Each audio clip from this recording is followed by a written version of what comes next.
Sa isang mataas na gusali sa Makati, matatanaw mula sa pinakamataas na palapag ang buong syudad na puno ng ilaw at ingay. Doon nakaupo si Don Alejandro Vergara, isang kilalang negosyante na sa edad na 65 ay itinuturing na isa sa pinakamayayamang tao sa bansa. Sa loob ng kanyang opisina, nakapalibot ang mga mamahaling pinta, antigong mesa na yari sa Nara at mga kristal na dekorasyon mula Europa. Ngunit sa kabila ng lahat ng marangyang ito, bakas ang lamig at paggawalang emosyon sa paligid. Mr. Vergara, nandito na po ang Board of Investors. Naghihintay na sila sa conference room, wika ng kanyang sekretarya. Sabihin mo hintayin nila ako. Hindi ako magmamadali para sa kahit kanino. Malamig niyang sagot habang hindi man lang nililingon ang babae. Sanayan lahat sa kanyang ugali, matigas, palaging inuuna ang negosyo, at walang pakialam kung may masasaktan sa kanyang mga desisyon. Sa bawat pagtupulong, siya ang may huling salita. Marami ang humahanga, ngunit mas marami ang takot sa kanya. Sa mata ng lipunan, siya ay simbolo ng kapangyarihan at tagumpay. Ngunit sa mata ng kanyang mga tauhan, siya ay parang hari na walang puso. Sa loob ng bahay niya sa Forbes Park, ganoon din ang damdamin. Malalaki ang bulwagan, malalawak ang hardin, at puno ng mamahaling kagamitan. Subalit sa hapagkainan, madalas ay siya lamang ang nakaupo. Ang kanyang mga anak na sina Ramon at Lucia ay bihira nang umuwi. Si Ramon ay abala sa paghawak ng ilang negosyo, samantalang si Lucia ay lumipat sa Amerika matapos mag-asawa. Papa, hindi ba pwedeng ikaw na lang ang pumirma ng lahat ng papeles? Busy ako bukas, sambit ni Ramon, minsang tinawagan siya. Laging busy. Mariing tugon ni Don Alejandro. Kahit kailan wala kang oras para sa akin. Pero kapag naisip mo ang pera, agad kang magpapakita. Nanahimik si Ramon sa kabilang linya.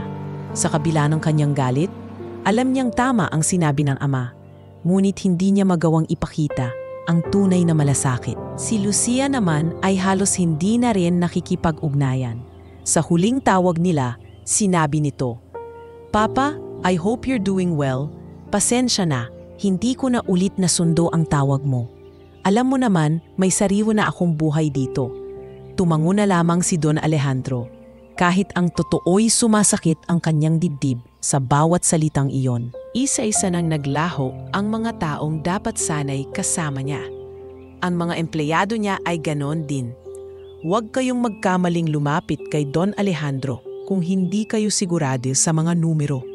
Hindi siya nag-aatubiling sumigaw at manibak, bulong ng isa sa mga accountant habang naglalakad sa hallway. Ngunit sa kabila ng lahat ng ito, walang makakaila sa kanyang tagumpay.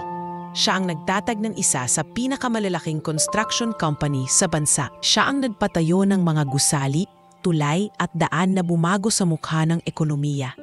Sa bawat landmark ng syudad, naroon ang kanyang pangalan. Isang gabi, matapos ang mahabang pulong, nanatili siyang mag-isa sa opisina.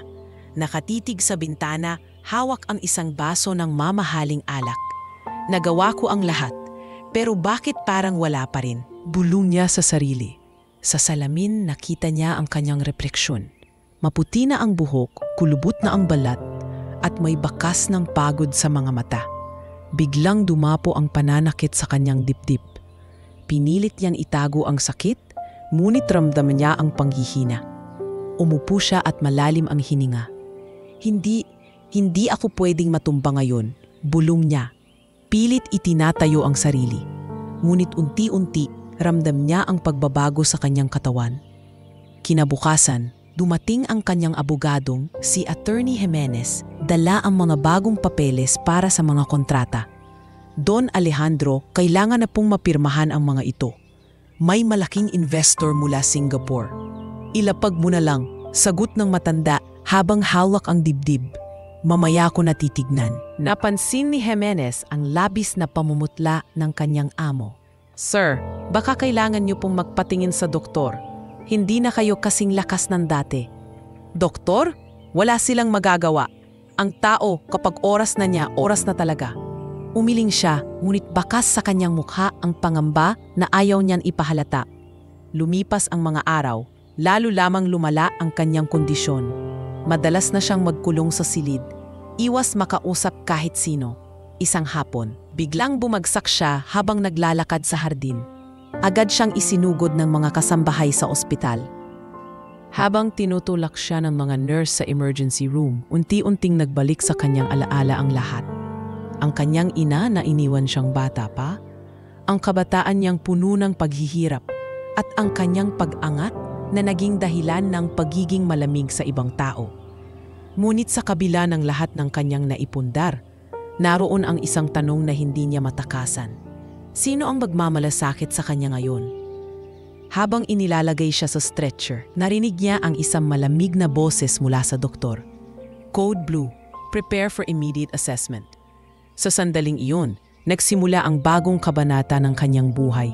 Isang kabanata na hindi niya inasahan, kung saan haharapin niya hindi lamang ang kanyang sakit, kundi pati na rin ang kanyang nakaraan at ang mga taong hindi niya kailanman pinansin. Sa malamig na silid ng ospital, nakahiga si Don Alejandro sa kama habang nakakabit sa kanya ang iba't ibang aparato. Ang ilaw mula sa kisame ay tumatama sa kanyang maputlang mukha. Sa kabila ng kanyang katigasan ng loob, ramdam ng lahat ang bigat ng kanyang kondisyon. Pumasok ang isang grupo ng mga doktor kasama ang ilang nurse. Nanguna si Dr. Santos, isang veteranong espesyalista. Mr. Vergara, kailangan po nating magsagawa ng serye ng tests para malaman ang eksaktong lagay ninyo. Mahinahong sabi nito. Hindi na kailangan ng maraming salita. Malamig na sagot ng matanda. Sabihin ninyo na lang kung gaano kalala. Nagkatinginan ang mga doktor. Saka tumango si Dr. Santos. Magiging mas malinaw po pagkatapos ng mga pagsusuri. Pero kailangan nyo pong maging handa.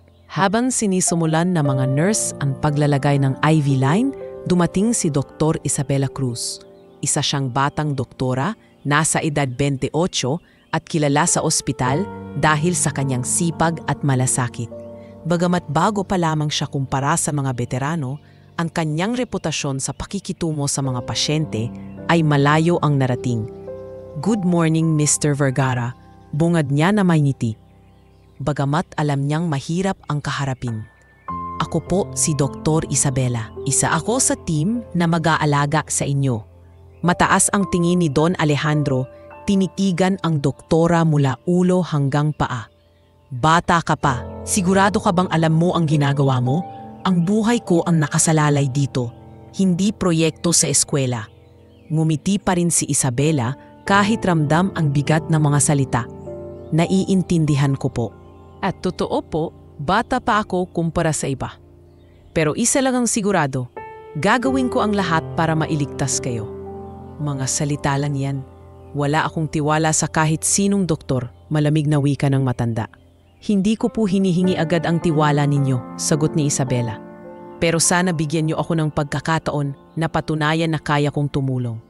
Hindi na sumagot si Don Alejandro. Umiling lang siya at tumingin sa kisame. Tila ayaw na ng anumang usapan. Ngunit sa kanyang loob, may bahagyang pag-usisa. Bihira ang taong hindi natitinag sa kanyang mga salita.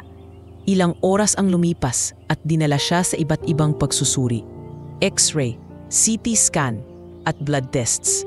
Habang naghihintay ng resulta, tahimik lamang siyang nakahiga. Samantala, si Isabela ay abalang sinusuri ang mga chart at nakikipag-ugnayan sa ibang doktor. Dr. Cruz, tawag ni Dr. Santos, ikaw na ang magpaliwanag kay Mr. Vergara tungkol sa resulta. Mas nakikinig siya kapag hindi masyadong formal ang dating. Tumango si Isabela at lumapit sa kama ng matanda. Dala niya ang mga larawan mula sa scan. Mr. Vergara, lumabas na po ang resulta. May nakita po kaming abnormalidad sa inyong baga. Ayon sa mga tests, advanced stage lung cancer na po ito. Tumahimik ang silid. Ang mga nurse ay bahagyang napatingin sa matanda. Ngunit si Don Alejandro, imbes na mabigla, ay mapait na ngumiti. Cancer? Kaya pala ganito ang nararamdaman ko. Pero huwag kang mag-aksaya ng oras. Hindi ako papayag sa chemotherapy o kung anumang operasyon. Hindi ko kailangan ng pagpapahirap bago mamatay. Pero sir, mariing sabi ni Isabela, may mga paraan pa para mapahaba ang buhay ninyo. Hindi ibig sabihin na wala na kayong pag-asa. Pag-asa? Napatawa si Don Alejandro. Ngunit may bahid ng pait ang kanyang tinig. Sa edad kong ito, marami na akong nagawa. Pero wala akong nakitang pag-asa kahit kailan. Kaya't huwag mo na akong pilitin. Sumabat si Dr. Santos. Mr. Vergara, hindi ganoon kadali ang sitwasyon. Kailangan nating gumawa ng hakbang. Ang pagtanggi sa gamutan ay tiyak na magpapalala. I said no. Malakas ang boses ng matanda. Wala nang usapan. Nagkatinginan ang mga doktor. Walang gustong sumuway. Ngunit si Isabela, bagamat kinakabahan, ay hindi umurong. Kung iyon po ang desisyon ninyo, igagalang namin. Pero sana, pag-isipan niyo ulit.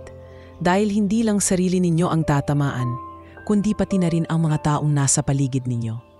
Napatingin si Don Alejandro kay Isabela. Saglit na tumahimik bago muling pumikit at umiiwas. Hindi na siya nagsalita pa. Nang lumabas ang mga doktor, nag-usap-usap sila sa hallway. Hindi natin mapipilit ang isang taong matigas ang ulo, wika ni Dr. Santos. Pero hindi tayo pwedeng sumuko agad, sagot ni Isabela. May mga pasyente akong nakita na mas malala pa rito, pero lumaban. Siguro kailangan lang niyang maramdaman na may taong hindi sumusuko para sa kanya. Ngunit hindi lahat ay sang-ayon. Isang nurse ang bumulong. Ang hirap kausapin ng matanda. Baka pati ikaw mapagod lang, Dracruz. Ngumiti si Isabela. Mas mahirap kung wala tayong gagawin. At least kung susubukan natin, may pag-asa pa. Samantala, sa loob ng silid na natiling tahimik si Don Alejandro. Sa kanyang isip, binalikan niya ang mga sinabi ng doktora. Hindi lang sarili mo ang tatamaan. May kurot sa kanyang dibdib, ngunit agad niya itong itinaboy. Para sa kanya, wala nang halaga ang lahat. Ngunit hindi niya alam na sa simpleng pagtindig ng batang doktora, magsisimula ang pagbabago ng kanyang pananaw. Habang nagdidilim ang gabi, unti-unting bumigat ang kanyang dibdib. Pinilit niyang hindi ipakita ang sakit. Ngunit sa kanyang puso, may bahid ng pangamba na hindi niya maikubli. At sa gilid ng kanyang kama, nakaupo si Isabela, tahimik na nagbabantay, handang patunayan na hindi siya susuko kahit na ang mismong pasyente ang ayaw ng lumaban. Sa sumunod na mga araw, hindi naging madali ang pananatili ni Don Alejandro sa ospital. Sa bawat oras na binibisita siya ng mga doktor para magpayo tungkol sa posibleng gamutan, isa lang ang sagot niya, matigas na pagtanggi. Kahit anong paliwanag ng mga espesyalista, nanatili siyang sarado ang isip. Isang umaga, pumasok si Dr. Santos kasama si Dr. Isabela at iba pang miyembro ng medical team. Nakaupo si Don Alejandro sa kama, nakasandal at hawak ang kanyang dibdib. Kahit mahina ang katawan, hindi pa rin mababakas ang pagbibigay niya ng awtoridad. Mr. Vergara, mahinahong bungad ni Dr. Santos, gusto lang naming ipaliwanag na may pagkakataon pa para mapahaba ang inyong buhay. May mga modernong gamot at therapy na maaaring makatulong. Pero kailangan namin ang inyong pahintulot. Hindi na kailangan ng mga yan, mariing sagot ni Don Alejandro. Kung oras ko na, oras ko na. Hindi ko hahayaang putulin ang katawan ko o lasunin ng chemotherapy. Nakita ko na kung paano naghirap ang isang kaibigan ko. Mas masakit pa kaysa mamatay. Sumabat si Isabela. Pero hindi lahat ng pasyente pare-pareho ang reaksyon. Sir, may mga lumalaban at nagtatagumpay. Kung susuko kayo agad, hindi ninyo malalaman ang maaaring mangyari. Doktora, malamig na tugon ng matanda. Hindi mo alam kung ano ang pakiramdam ng malapit ng mamatay. Ako ang may sakit. Ako ang magdedesisyon. Tahimik na nagkatinginan ang mga doktor. Wala nang ibang masabi si Dr. Santos kundi kung iyan po ang desisyon ninyo, posibleng bumilis ang paglala ng kondisyon. Sumunod na araw, dumating naman si Lucia mula Amerika. Sa unang pagkakataon matapos ang ilang taon, nakatayo siya sa tabi ng kama ng ama. Papa, wika niya. Huwag ka nang magpagamot kung ayaw mo. Nasa likod mo ako. Ngunit ramdam ang lamig sa kanyang tinig. Hindi iyon suporta dahil sa malasakit, kundi dahil sa matagal ng galit. Kahit anong gawin mo, wala ka pa ring oras para sa amin noon. Kaya ngayon huwag ka nang magsakripisyo. Kami na ang bahala. Napapikit si Don Alejandro. Sa halip na maibsan ang bigat ng loob, lalo lamang siyang nalugmok. Ang 2 anak na dapat ay magiging lakas niya, nayo'y mistulang mga estranghero na walang tunay na malasakit. Nang gabing iyon, pumasok si Isabela, dala ang ilang gamot para mapagaan ang sakit ng matanda. Tahimik muna siya habang inaayos ang IV. Bago nagsalita, "Narinig ko po ang usapan ninyo kanina. Hindi po madaling marinig na walang sumusuporta sa inyo." Nagbukas ng mata si Don Alejandro at tinitigan siya. "Doktora, wala ka talagang alam. Ang mga anak ko, matagal ko nang pinabayaan. Ngayon, bumabalik lang sa akin ang lahat ng kasalanan ko. Kaya't huwag mo na akong kumbinsihin. Mas mabuti nang matapos na lang ito." Huminga ng malalim si Isabela. "Kung iyon po ang talagang nararamdaman ninyo, igagalang ko. Pero sana, isipin ninyo na kahit walang kasama sa pamilya, may mga taong handang lumaban para sa inyo. Hindi lahat ng laban nag-iisa." Hindi sumagot ang matanda.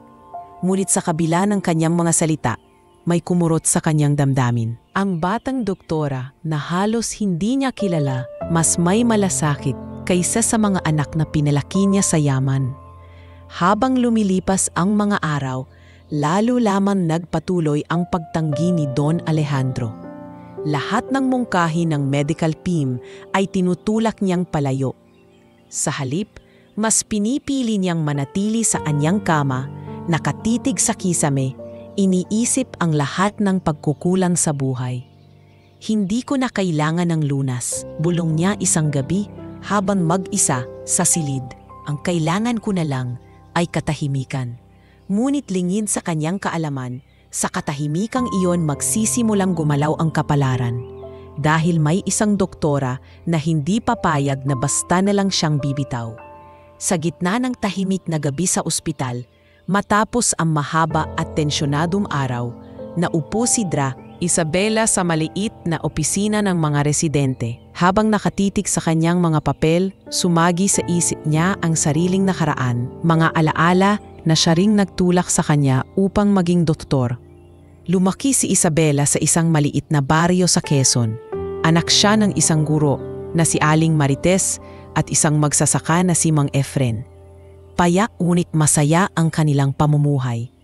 Madalas silang kumain ng sabay-sabay sa hapag, nagkukwentuhan tungkol sa pang-araw-araw na gawain. Ngunit sa likod ng kasiyahan, ramdam ni Isabela ang kahirapan na dinadala ng kanyang mga magulang. "Anak, kahit mahirap lang tayo, tandaan mo, ang edukasyon ang tanging kayamanan na maipapamana namin sa'yo." Madalas sabihin ni Aling Marites habang inaayos ang mga lumang aklat na pinapasa-pasa sa kanya. Si Isabela ay masipag at determinado. Sa bawat umaga, naglalakad siya ng halos 3 kilometro papunta sa paaralan. Pag-uwi, tinutulungan niya ang ama sa bukid at pagkatapos ay nag-aaral gamit ang lampara dahil madalas ay walang kuryente. Isang gabing tag-ulan, nang siya'y nasa high school pa, biglang bumagsak si Mang Efren habang nasa bukid. Nagtamo ito ng matinding pananakit ng dibdib. Dali-daling dinala ng pamilya sa pinakamalapit na ospital. Ngunit dahil malayo at kulang sa kagamitan, wala silang nagawa kundi hintayin ang mga susunod na araw na palala ng palala ang kalagayan. "Doktor, wala po ba talagang gamot o paraan para mapahaba pa ang buhay niya?" Umiiyak na tanong ni Isabela noon. Umiling ang doktor. "Pasensya na, Hija, kung sana ay nadala siya agad sa mas malaking ospital, baka may nagawa pa. Pero ngayon huli na." Sa mga huling sandali ng kanyang ama, hinawakan siya nito sa kamay. "Isabela, pangako mo sa akin, tutuparin mo ang pangarap mo. Magiging doktor ka para walang ibang batang makakaranas ng pagtawalan ng magulang dahil sa kakulangan ng lunas." Habang dumadaloy ang luha, mahigpit niyang tinanguan ang kanyang ama. "Pangako, Tay, gagawin ko ang lahat." Simula noon, naging matibay ang paninindigan ni Isabela. Hindi naging madali ang kanyang pag-aaral sa kolehiyo. Kinailangan niyang mag-working student, nagbebenta ng mga kakanin tuwing umaga at nagtuturo ng mga bata sa gabi para magkaroon ng dagdag na kita. Maraming beses na gusto na niyang sumuko, ngunit palagi niyang naaalala ang huling habilin ng kanyang ama. Nang makapasok siya sa medisina, dumami pa ang mga hamon. May mga kaklaseng namamata sa kanya dahil galing siya sa probinsya at walang kaya. Sigurado ka ba dito, Cruz? Baka hindi ka tatagal. Mahal ang course na to. Minsan ay pabirong sinabi ng isa niyang kaklase. Ngumiti lang siya at sumagot, kung para sa pamilya ko, tatagal ako.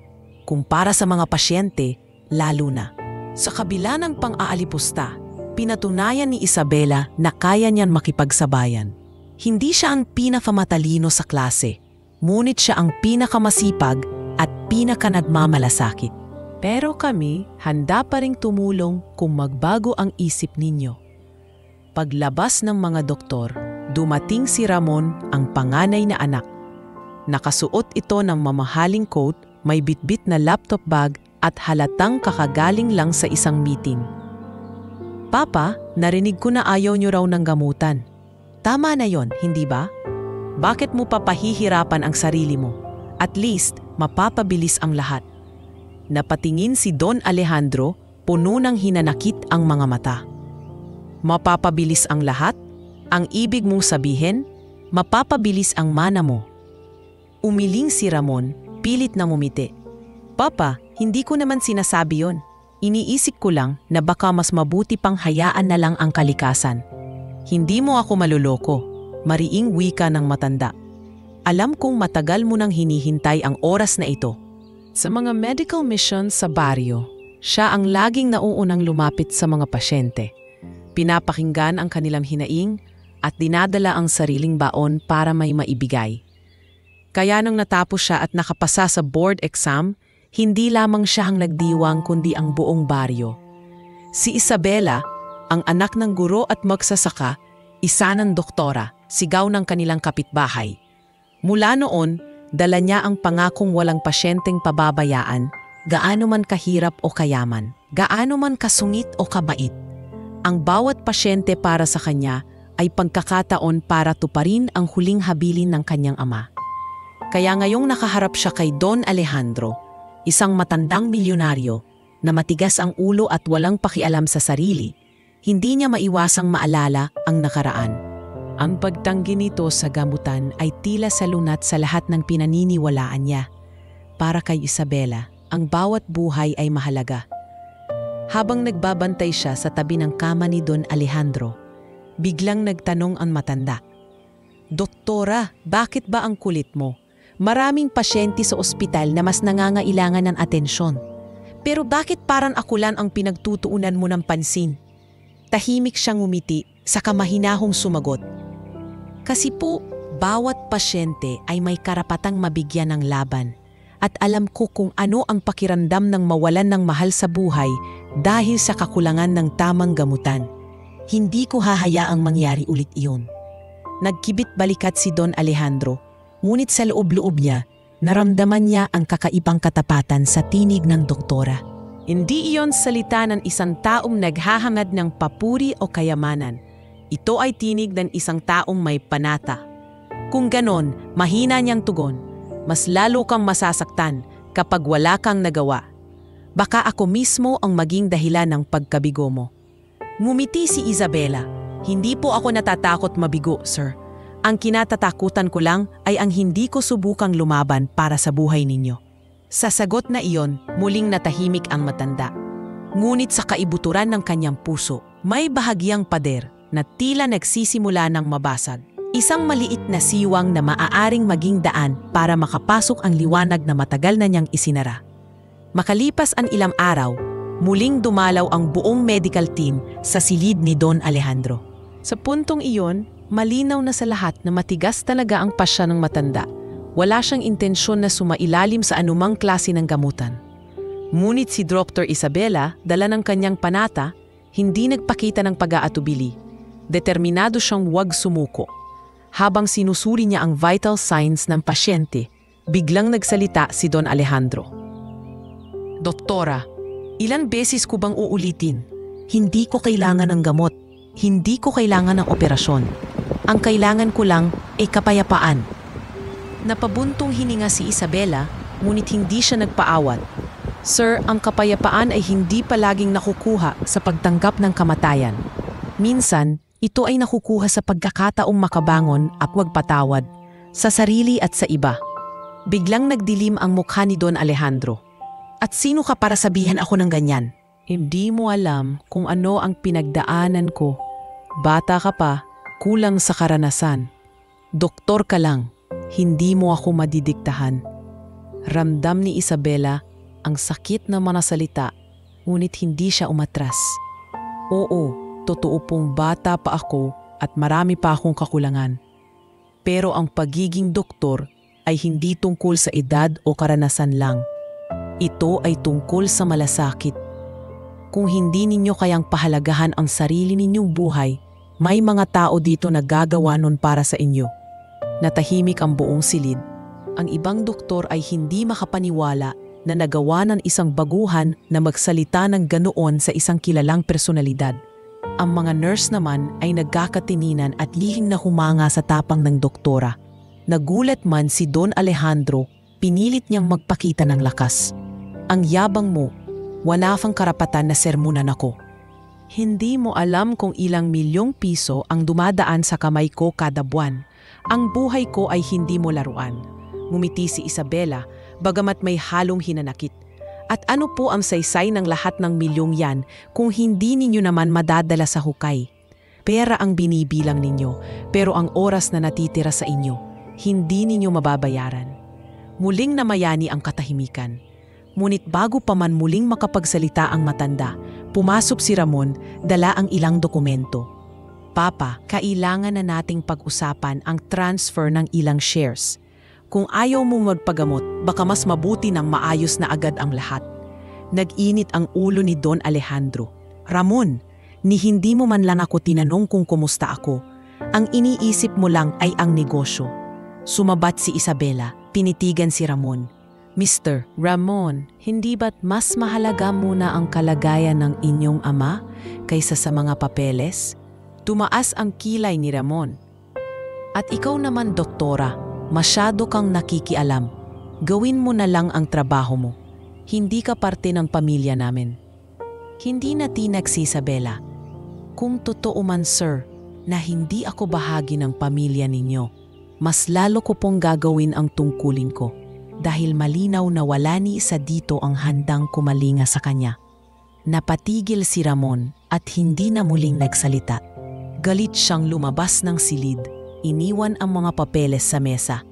Si Don Alejandro naman ay nakatingin lamang kay Isabela, tila nagtataka kung saan nanggagaling ang tapang ng batang doktora.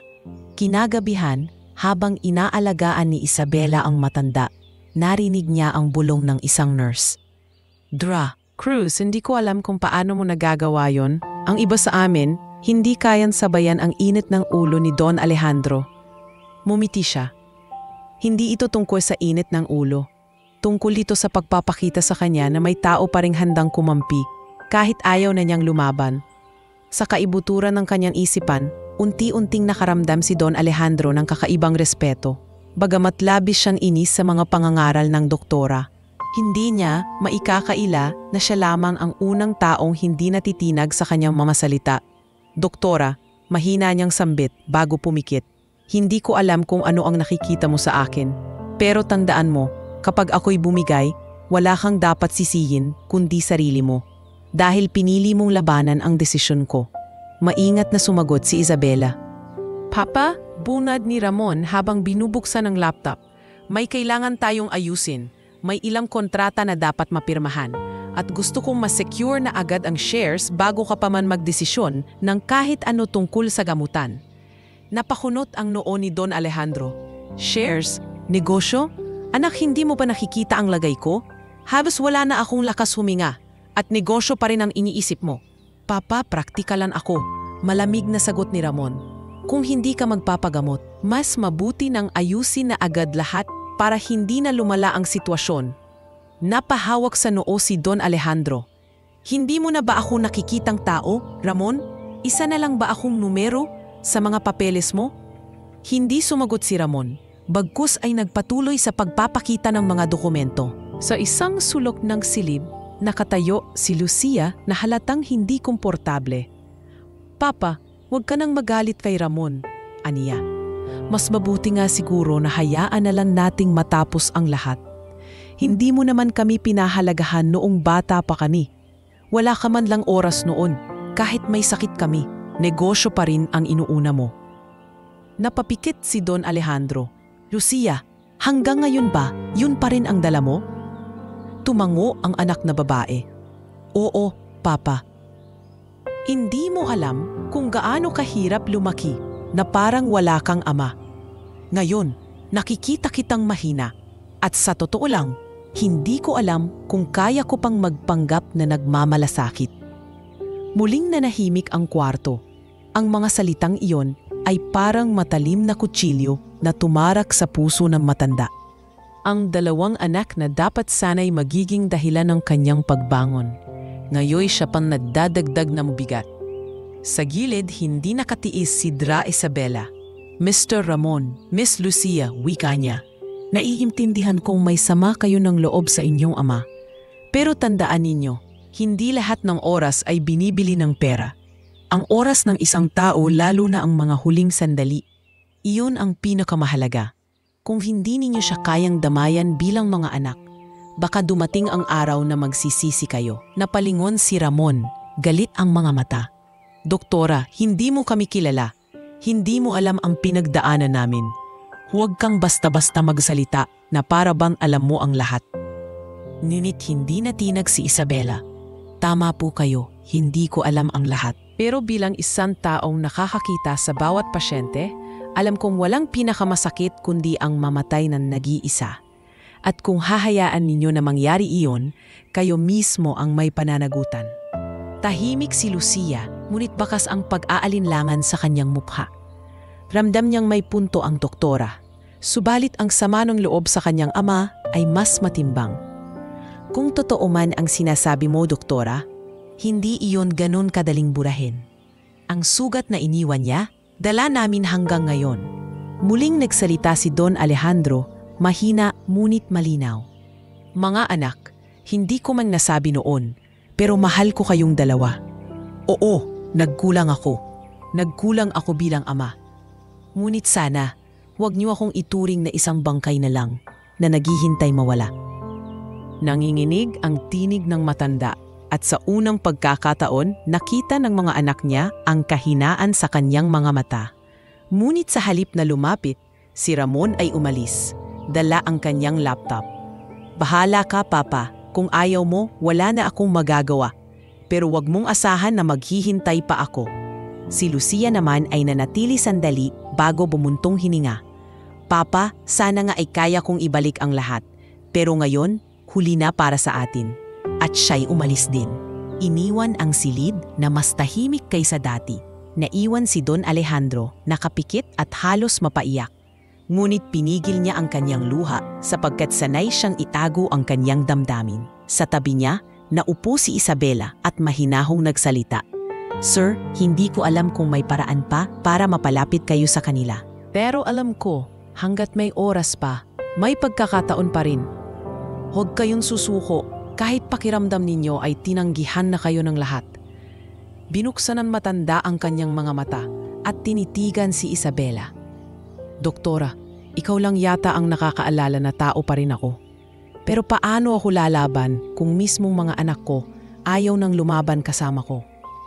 Hinawakan ni Isabela ang kanyang kamay, marahan at puno ng malasakit. Dahil minsan, sir, ang laban ay hindi mo kailangang ipaglaban para sa iba. Kailangan mo munang ipaglaban ang sarili mo. Sa sandaling iyon, nagsimula ang isang mumunting liwanag sa gitna ng kadiliman ng kanyang damdamin. Bagamat ang kanyang mga anak ay abala sa kanilang sariling interes at sugat ng nakaraan, may isang taong handang maniwala na hindi pa tapos ang laban niya. Kung darating man ang araw na iyon, sir, hindi ko pagsisisihan dahil alam kong hindi ako sumuko. At sa gabing iyon, nagsimula ang hindi inaasahang banggaan, hindi lang ng opinyon, kundi ng dalawang magkaibang pananaw sa buhay. Ang isa, sanay sa kapangyarihan at kontrol. Ang isa naman, naninindigan sa malasakit at pag-asa. At sa pagitan nila, nagsimulang mabuo ang isang tensyong magpapabago sa kanilang kapalaran. Dumating ang isang linggo ng hapon na muling nagtipon sa ospital ang pamilya ni Don Alejandro. Habang siya ay nakahiga pa rin sa kama, nakatingin sa kisame, dumating si Ramon bit-bit ang kanyang laptop. Kasunod naman nito si Lucia, nakasuot ng mamahaling damit at may kasamang personal assistant. Ang silid ay napuno ng katahimikan na may halong tensyon. At iyon ay ang batang doktora na hindi niya akalaing magiging pinakamalakas niyang kakampi. Sa mga sumunod na linggo ng pananatili ni Don Alejandro sa ospital, unti-unting nakilala ni Dr. Isabela ang iba pang miyembro ng hospital board. Isa na roon si Dr. Ernesto Vergara, isang veteranong bektor na may higit 3 dekadang karanasan sa medisina. Kilala siya bilang mahigpit, makapangyarihan at may matinding impluensya sa loob ng ospital. Ngunit higit sa lahat, siya ang taong matagal nang kumukwestiyon sa kakayahan ng mga batang doktor gaya ni Isabela.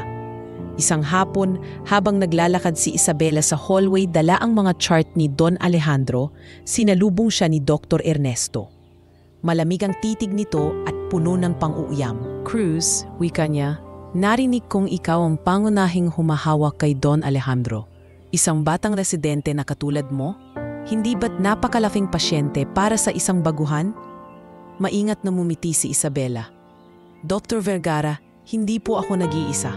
Kasama ko ang buong team at gagawin ko po ang lahat ng makakaya para sa pasyente."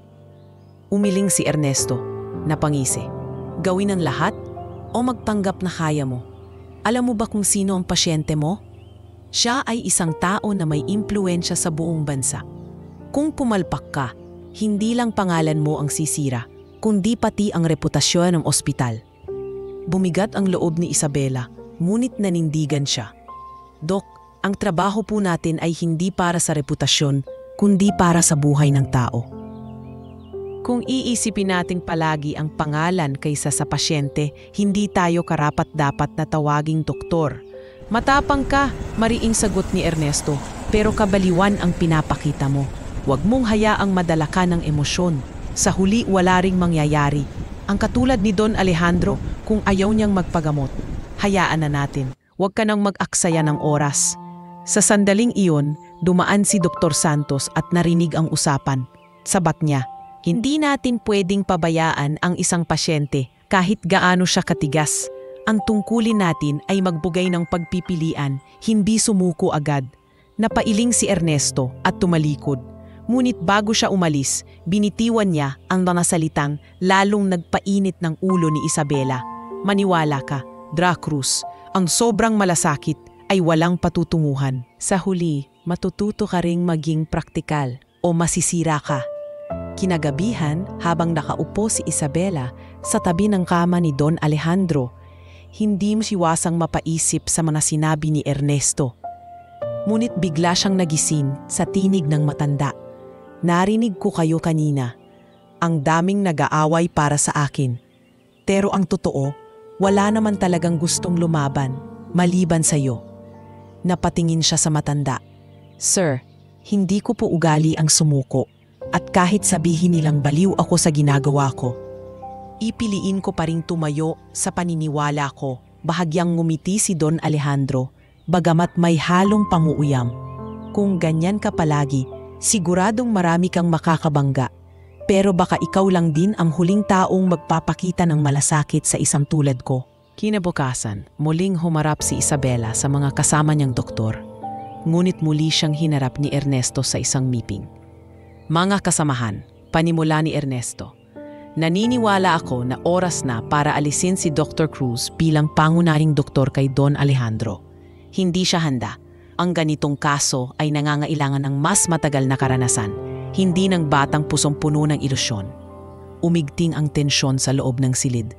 "Hindi po ako sang-ayon," mabilis na tugon ni Dr. Santos. "Si Dr. Cruz ang nagpakita ng pinakamalaking malasakit at determinasyon.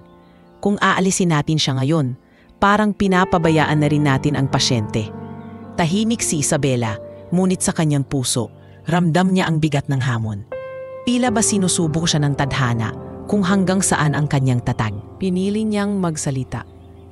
"Kung naniniwala kayo na hindi ako sapat, tatanggapin ko po. Pero huwag niyo sanang kalimutan, hindi tayo nandito para mag-agawan ng kredito, kundi para iligtas ang isang buhay. Natahimik ang lahat. Kahit si Ernesto ay saglit na hindi nakapagsalita. Ngunit sa kanyang mga mata, halatang hindi pa siya tapos. Samantala, si Don Alejandro ay patuloy na nanonood ng lahat ng kaganapan. Habang pinagmamasdan niya ang pagtatalo ng mga doktor, lalo niyang napagtanto kung gaano kakaiba si Isabela. Sa gitna ng kapangyarihan, impluwensya at ambisyon, isa lamang ang nanatiling matatag. Ang batang doktora na walang hinahangad kundi ang kanyang buhay. Doktora, mahinang sambit niya ng mag-isa silang dalawa. Kung totoo ang sinasabi mo, ipakita mo sa akin na tama ka. Dahil kung hindi, baka siya ang tama na walang halaga ang malasakit sa mundo ng kapangyarihan. Tinitigan siya ni Isabela at mariing tumango. Ipapakita ko sa inyo, sir, hindi dahil gusto kong patunayan ang sarili ko, kundi dahil naniniwala ako na may halaga ang buhay ninyo, kahit kayo mismo ang nagsasabing wala na. At mula sa gabing iyon, lalong tumindi ang laban ni Isabela, hindi lang sa sakit na dinadala ni Don Alejandro, kundi laban din sa sistemang binuo ng mga taong gaya ni Dr. Ernesto, na naniniwalang mas mahalaga ang pangalan kaysa sa buhay ng isang tao. Isang gabi, habang tahimik ang ospital at tanging tunog lamang ng mga makina ang maririnig, nakahiga si Don Alejandro sa kanyang kama. Pinilit niyang pumikit, ngunit hindi siya dinadalaw ng antok. Sa labas ng kanyang silid, bahagyang naririnig niya ang tawanan ng ilang nurse habang pinag-uusapan ang isa't isang bagay. Hindi niya inintindi noong una, ngunit nang marinig ang pangalan ni Drota Isabela, napukaw ang kanyang atensyon. Alam mo, iba talaga si Drota Cruz, wika ng isang nurse. Kahit gaano kasunit si Don Alejandro, hindi siya sumusuko. Para bang nakikita niya ang pasyente bilang tao, hindi bilang problema. Oo nga, dagdag ng isa, hindi siya natatakot na salungatin kahit ang mga senior doctors. Kahit si Dr. Ernesto, hindi niya pinapansin ang pamamaliit. Kung ako iyon, baka matagal na akong sumuko. Napakunot ang noo ni Don Alejandro, nakikinig sa bawat salita. Hindi niya maintindihan kung bakit may ganitong pagtingin ang mga tao kay Isabela. Para sa kanya, isa lang itong batang doktora na masyadong idealistiko at walang pakialam sa katotohanang lahat ng tao'y namamatay. Ngunit habang iniisip niya ang mga narinig, may maliit na bahagi sa kanya ang kumurap. Isang bahaging hindi niya inakalang gumagalaw pa. Kinabukasan, bumisita si Isabela, dala ang mga gamot at chart. Nakita niya ang matanda na nakatingin lamang sa bintana. "Magandang umaga, sir," bati niya. "Kamusta po ang pakiramdam ninyo?" Hindi tumingin si Don Alejandro. "Bakit hindi mo na lang ako pabayaan? Ang dami pang ibang pasyente dito. May mga batang kailangan ng tulong, mga mahihirap na hindi makabayad. Pero bakit ako pa rin ang inuuna mo?" Naglakad si Isabela palapit at naupo sa gilid ng kama. "Dahil kayo rin po ay tao. Hindi dahil mayaman kayo, ibig sabihin ay mas kaunti na ang halaga ng buhay ninyo. Wala pong pinipili ang malasakit. Malasakit, mapait na tugon ng matanda. Wala akong nakitang malasakit sa buong buhay ko. Bata pa ako, kailangan kong kumayod para mabuhay. Lumaki ako sa mundong kung hindi ka matapang, tatapakan ka. Kaya tumigas ako, naging malupit. At ngayon, sinasabi mo sa akin na may malasakit pa ring natitira para sa akin?" Tumingin si Isabela ng diretso sa kanyang mga mata. "Oo, sir. At hindi ko po iyon sinasabi dahil trabaho ko ito. Sinasabi ko iyon dahil totoo." Hindi na siya nakasagot. Nanahimik si Don Alejandro at muling tumingin sa bantana. Ngunit sa kanyang puso, may kaunting bagay na gumalaw. Kinagabihan, naglakad siya ng matahimik sa hallway ng ospital habang nakasakay sa wheelchair na itinulak ng isang nurse. Habang dumadaan, nakita niya kung paano alagaan ni Isabela ang ibang pasyente. isang batang may leukemia na pinapangiti niya sa pamamagitan ng maliit na laruan, isang matandang babae na binibigyan niya ng oras para makipagkwentuhan kahit tapos na ang rounds. "Doktora, bakit hindi mo iniiwan ang mga pasyente mo?" tanong ng matanda mula sa wheelchair. Nagulat si Isabela, ngunit ngumiti. "Dahil minsan, sir, mas mahalaga pa ang oras na binibigay mo kaysa sa gamot na iniinom nila. Ang atensyon at malasakit ay nakakapagpagaling din." Habang tinitingnan ni Don Alejandro ang eksenang iyon, biglang sumagi sa kanyang isip ang imahe ng kanyang sariling ina. Ata pa siya nang pumanaw ito, ngunit sariwa pa rin ang alaala kung paano siyang inaalagaan ito. Sa sandaling iyon, napagtanto niya na matagal na siyang hindi nakaramdam ng ganoong uri ng pagmamahal, walang hinihinging kapalit, tanging malasakit lamang. Kinabukasan, sa unang pagkakataon, hindi siya nakipagtalo kay Isabela. Habang iniinom ang gamot na dati tinatanggihan niya, mahina niyang sinabi, "Huwag mong isipin na nagbago na ang isip ko. Gusto ko lang makita kung talagang totoo ang sinasabi mo." Napangiti si Isabela. "Salamat po, sir. At kung sakaling hindi ninyo pa ring makita, hindi ako titigil sa pagtuturo." Ilang araw ang lumipas at napansin ng mga nurse na hindi na ganoong kainit ang ulo ng matanda. Hindi na siya sumisigaw kapag may mali sa pagkain o kapag may kulang sa gamit. Tahimik na lamang siyang nakaupo. Minsan ay nakamasid kay Isabela habang ginagawa ang kanyang trabaho. Isang gabi, habang nag-iisa silang dalawa, nagsalita muli si Don Alejandro. "Doktora, bakit hindi ka natitinag? Kahit ilang beses na kitang tinaboy, nandito ka pa rin." Sumagot si Isabela, mahinahon ngunit matatag, "Dahil hindi ko po ito laban lang para sa inyo. Laban ko rin ito para sa lahat ng pasyente na nawalan ng pagkakataon tulad ng ama ko. Ayokong may ibang anak na maranasan ang naranasan ko, ang mawalan ng mahal sa buhay dahil sa kakulangan ng laban." Matagal na tumingin si Don Alejandro sa kanya bago muling napapikit. Sa wakas, sa kabila ng kanyang katigasan, isang butil ng pag-unawa ang unti-unting sumibol sa anyang puso. At sa gabing iyon, sa unang pagkakataon matapos ang napakaraming taon, nakatulog siya ng hindi mabigat ang loob. Sa kanyang panaginip, nakita niya ang kanyang ina, nakangiti at mahinahong hinahaplos ang kanyang buhok tulad ng ginagawa ni Drodora Isabela sa ibang pasyente. Hindi pa man niya lubos na tinatanggap ang laban, nagsimula na ang tagbabago, isang mumunting piraso ng liwanag sa pusong matagal ng binalot ng dilim. Isang umaga, kasabay ng pagdilim ng ulap sa kalangitan, biglang bumagsak ang kalagayan ni Don Alejandro. Habang nakahiga siya, hindi maipinta ang kanyang mukha sa sakit na tila bumabalot sa kanyang buong katawan. Bigla siyang napahawak sa dibdib, humihingal at namumutla. Nataranta ang mga nurse at agad na tumawag ng reinforcement. "Code Blue, ICU team, bilis!" sigaw ng isang nurse.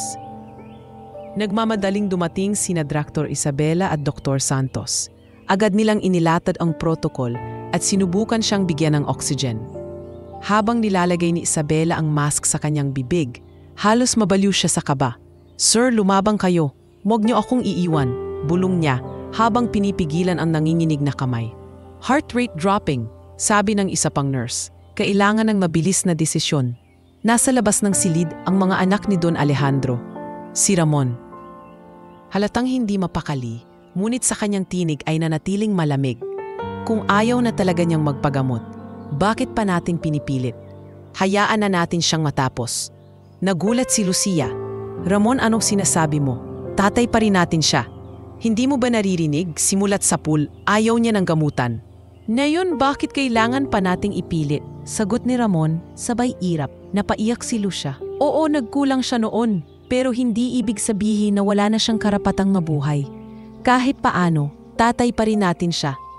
Narinig ni Isabela ang usapan sa labas nang saglit siyang lumabas upang ipaliwanag ang sitwasyon. "Kailangan na po natin siyang operahan at bigyan ng mas advanced na lunas. Pero matigas pa rin po ang desisyon niya. Ayaw niyang pahintulutan." Mabilis na sumagot si Ramon. "Kung iyon ang gusto niya, hayaan niyo na. Ayaw naming pilitin siya." Ngunit tumutol si Lucia. Hindi, doktora, gawin niyo ang lahat. Kahit hindi niya sabihin, kailangan pa rin siyang iligtas. Nagkatinginan ang mga doktor. Hindi alam kung kaninong salita ang dapat sundin. Ang ospital ay may batas na igalang ang pasya ng pasyente. Ngunit papaano kung ang pasya ay bunga lamang ng matinding galit at pagsuko? Muli silang bumalik sa loob ng silid. Ang kalagayan ni Don Alejandro ay lalo pang lumalala. Hinawakan ni Isabela ang kanyang kamay at sa sandaling iyon, bumulong ito ng mahina. Sabi ko naman, huwag niyo na akong pilitin. Ayoko na. Pagod na ako. Halos madudurog ang puso ni Isabela. Sir, hindi lang po kayo ang lumalaban dito. Kami rin. At kung susuko kayo ngayon, wala nang natitirang laban para sa amin. Nilingon siya ni Dr. Santos. Isabela, kailangan nating magpasya. Baka hindi na natin siya maabutan kung patatagalin pa natin. Ngunit naroon din si Dr. Ernesto, ang kontrabidang doktor. Ano pa ba ang pinagtatalunan ninyo? Hayaan nyo na. Walang saysay ang gamutan kung ayaw mismo ng pasyente.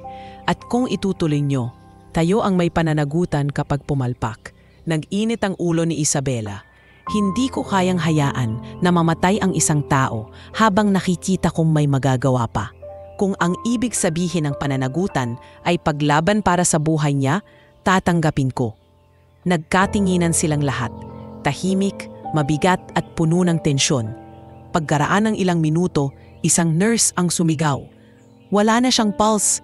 Nagpapanik ang lahat. Agad nilang sinimulan ang resuscitation.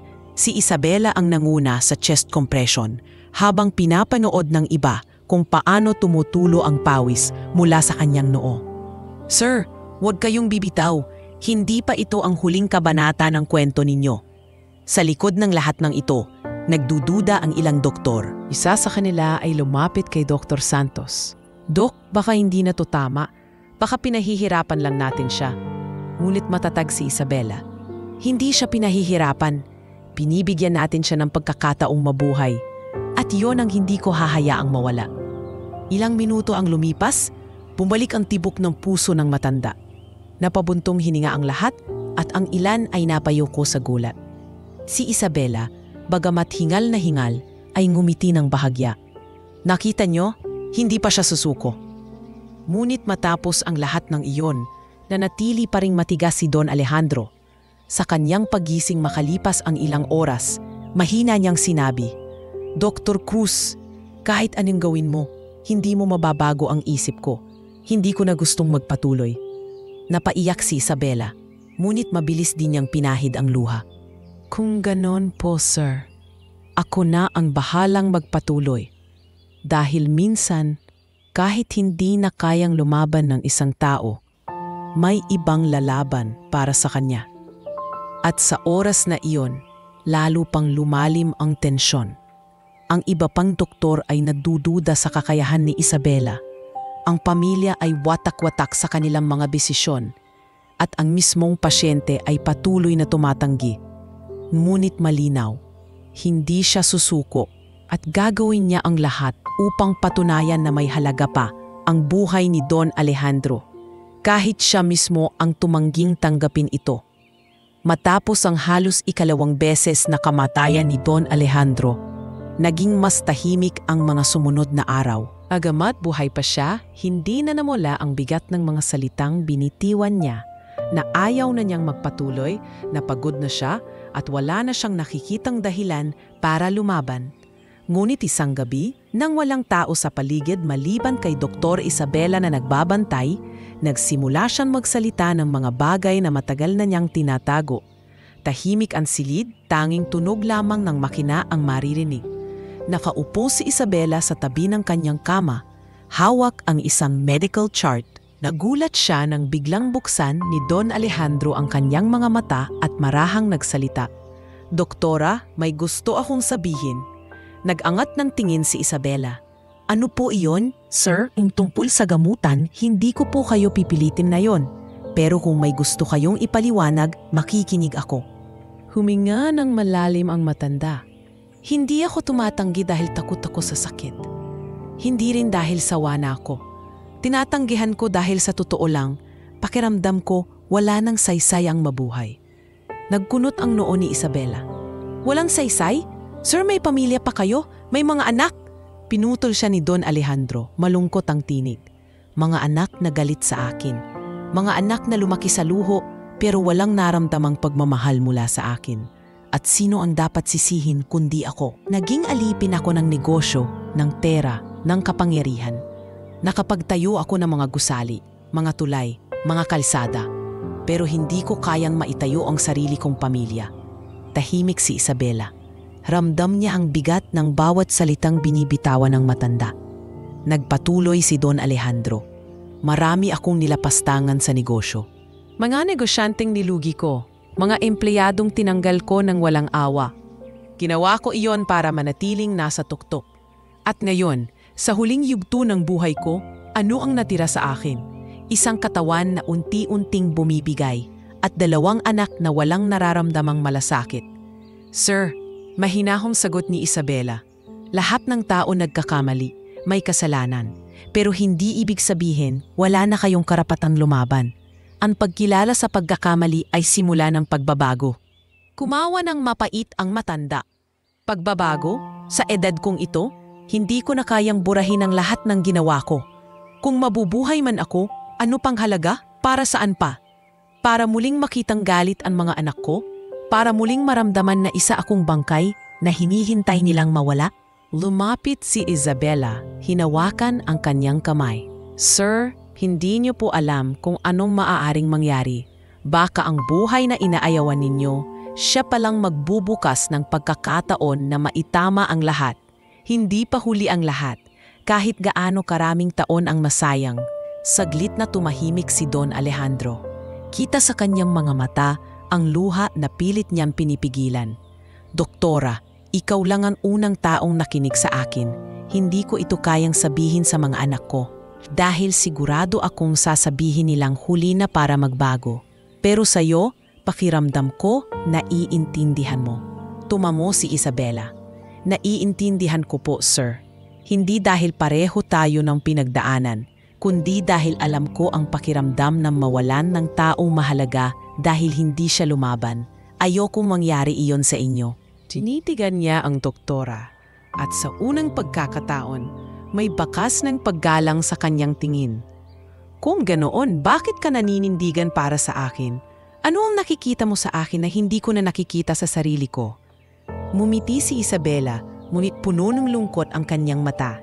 Nakikita ko po ang isang tao na kahit nagkamali, may karapatan pa ring mabuhay.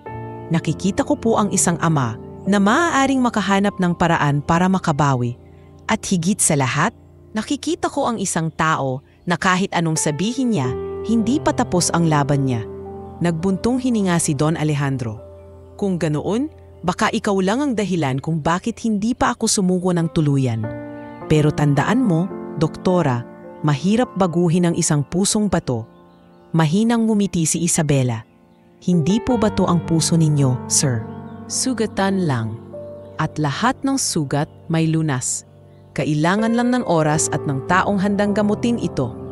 Sa gabing iyon, matapos niyan isiwalat ang kanyang mga lihim, nakatulog si Don Alejandro nang may kaunting gaan sa kanyang dibdib. Para bang sa unang pagkakataon, nabawasan ang bigat ng kanyang konsensya. At si Isabela, nakaupo sa kanyang tabi, alam niyang mas malalim pa ang laban na kanyang haharapin. Hindi lamang laban sa sakit, kundi laban sa nakaraan ng isang taong matagal nang isinara ang kanyang puso sa pag-asa. Lumipas ang ilang linggo at bagamat nananatiling matigas ang pagtanggi ni Don Alejandro sa anumang gamutan, hindi bumitaw si Dra Isabela. Sa bawat araw, mas lalo niyang ipinapakita ang malasakit. Hindi lamang bilang isang doktor, kundi bilang isang taong handang magsakripisyo ng sarili para sa kapakanan ng iba. Isang gabi, halos lampas na sa kanyang duty hours, naroon pa rin siya sa tabi ng kama ni Don Alejandro. Hawak niya ang mga chart, binabantayan ang kanyang paghinga at binubura ang pawis sa noo ng pasyente. Dumaan si Nurse Liza at nagulat nang makita siya. Dra Cruz, hindi ba tapos na ang shift mo? Dapat umuwi ka na at magpahinga. Ngumiti si Isabela, ngunit hindi umalis sa kanyang pwesto. Hindi ko maiwan si Sir. Mahina ang pulso niya kanina at ayokong wala ako kapag biglang bumagsak ang kalagayan niya. Pero doktora, baka ikaw naman ang magkasakit kung lagi kang nagpupuyat, sagot ng nurse, halatang nag-aalala. Kung iyon ang kapalit ng pagtiyak na may bantay siya, tatanggapin ko, mariing tugon ni Isabela. Habang nakikinig sa kanilang usapan, dahan-dahang iminulat ni Don Alejandro ang kanyang mga mata. Bata, bakit mo ginagawa yan? Hindi mo naman ako pamilya. Ni hindi kita kilala bago ako dinala rito. Pero bakit inialay mo ang sarili mong oras para lang sa akin? Umupo si Isabela sa tabi ng kama at mahinahong sumagot. Sir, lahat ng pasyente ko ay tinatrato kong parang pamilya. Gaya ng sinabi ko, ayokong may tao pang mawalan ng mahal sa buhay dahil hindi natin binigyan ng pagkakataon na lumaban. At kung oras ko na para magsakripisyo, tatanggapin ko iyon. Napatingin si Don Alejandro sa kisame, tahimik. Matagal bago siya muling nagsalita.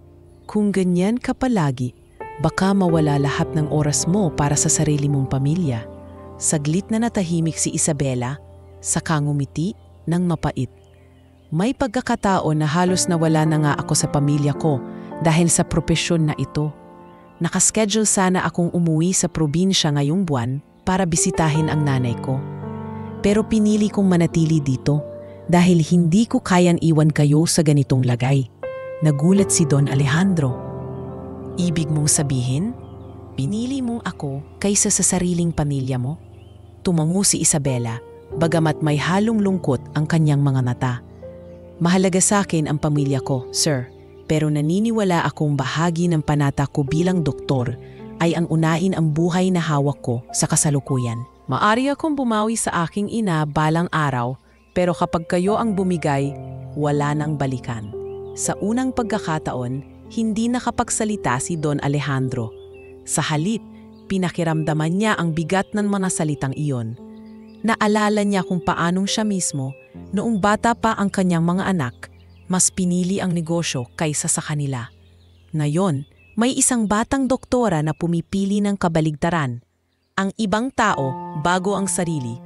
Kinabukasan, dumating ang pagkakataon na kailangan ni Isabela na pumili ulit. Habang nasa silid si Don Alejandro, tinawagan siya ng kanyang ina mula probinsya. Anak, sana makauwi ka kahit isang araw lang. Miss na kita. Ang dami ko pang gustong ikuwento. Napapikit si Isabela, hawak ang telepono. Pasensya na po, inay, hindi pa ngayon. May pasyente akong kailangang bantayan. Pangako, kapag naging maayos na siya, uuwi ako agad. Narinig iyon ni Don Alejandro at nakaramdam ng mabigat na hiya. Nang ibaba ni Isabela ang telepono, mahina siyang nagsalita. Doc Cruz, hindi mo dapat ginagawa yan. Ako ang dahilan kung bakit hindi mo nakikita ang nanay mo. Hindi ko karapatang hadlangan ka. Ngumiti si Isabela bagamat bakas ang lungkot. Hindi po kayo hadlang, sir. Kayo ang dahilan kung bakit mas lalo kong naiintindihan ang halaga ng buhay. Kung dati, iniisip kong doktor lang ako. Ngayon, alam kong higit pa. Dahil may mga taong hindi kayang ipaglaban ang sarili nila. Sa mga sumunod na araw, tuluyang napalapit ang loob ng matanda sa kanya. Hindi na ito ganoon kainit ang ulo at minsan ay nakikipagkwentuhan na rin tungkol sa kanyang nakaraan. Alam mo ba, doktora, noong bata pa ako, palaging sinasabi ng nanay ko na ang pinakamahalagang bagay ay hindi ang pera, kundi ang oras na ibinibigay mo sa mga mahal mo. Pero hindi ko iyan pinakinggan. Sa halip, ginugol ko lahat ng oras ko sa negosyo. At ngayon, ako ang nagbabayad ng presyo. Maingat na tumugon si Isabela. Sir, baka hindi pa huli. Baka may oras pa para ibalik ang mga nawala, kahit hindi lahat. Napailing si Don Alejandro. Kung totoo man iyan, baka ikaw lang ang makapagpapatunay sa akin. At doon niya napagtanto. Si Isabela ay hindi na lamang basta doktora na nag-aalaga sa kanya. Siya ay nagsisilbing paalala ng lahat ng bagay na kanyang nakalimutan. Sakripisyo, malasakit at ang tunay na kahulugan ng oras. Sa gabing iyon, habang nakatulog si Don Alejandro, si Isabela ay nanatili pa rin sa kanyang tabi. Ang sariling pagod, mga planong pansarili at mga oras para sa pamilya, lahat yon ay isinantabi niya. Sapagkat para kay Dr. Isabela, walang mas mahalagang dahilan upang magsakripisyo kundi ang pagkakataong mailigtas ang isang buhay na tila wala ng pag-asa. At sa kanyang mga mata, ang bawat sakripisyong ginagawa niya ay hindi na uuwi sa wala, dahil ang mga ito ang unti-unting bumubukas sa puso ng isang matandang milyonaryo na matagal nang isinara sa ideya ng malasakit at pag-ibig. Sa kabila ng mga sakripisyong ginawa ni Dr. Isabela, hindi pa rin tapos ang laban.